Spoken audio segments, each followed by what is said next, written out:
Hello, and welcome to the e-learning library of the Erasmus Plus project Dance for Inclusion, where you will learn about dance as a powerful vehicle for inclusion. In this training programme, you will learn about the use of dance as a means to promote inclusion, as well as understanding the role of dance in promoting cultural awareness and cohesion, recognising the value of cultural diversity in dance, and methods of working with cultural differences and how to tackle them in a positive and inclusive way. Let's start by discussing the advantages of using dance to promote social inclusion. Number 1. Dance can foster different positive values that can help to bring a group closer together, such as teamwork and freedom of expression. Number 2. Dance provides a range of options for modifying programs to meet various needs. You can tailor your activity to the level of your participants. Number 3. It builds confidence. Participation in dance builds confidence, not only in people's ability to dance, but also in other aspects of life. This includes increased confidence in social interaction and promotes forming healthy friendships and relationships, which will help to address isolation. Number 5.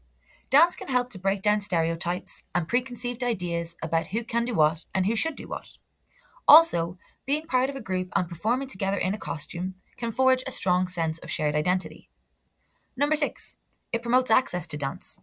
Projects using dance for social integration can help people access dance where it would otherwise not be possible, for example, because it can be expensive. Number 7. Dance and physical activity have a strong cultural appeal across different ages, nationalities, ethnicities. A shared love of dance and its rich history and heritage can also be used for social integration. Now let's describe the limitations of using dance as a method of promoting social inclusion. Number 1. Negative perceptions.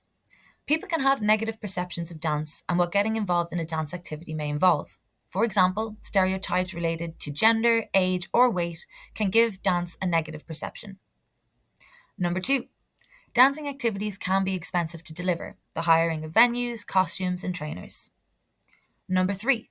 Necessary equipment. There can also be costs for participants that act as a barrier to participating, such as purchasing equipment, like shoes, hoops, various props. This can cause feelings of pressure to have the same equipment as their peers.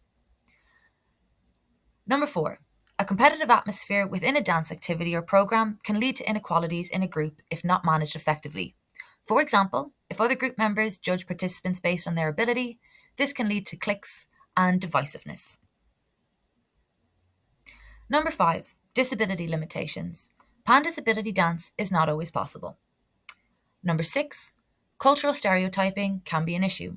People can sometimes feel uncomfortable in spaces they do not traditionally inhabit, particularly if they are visible minorities.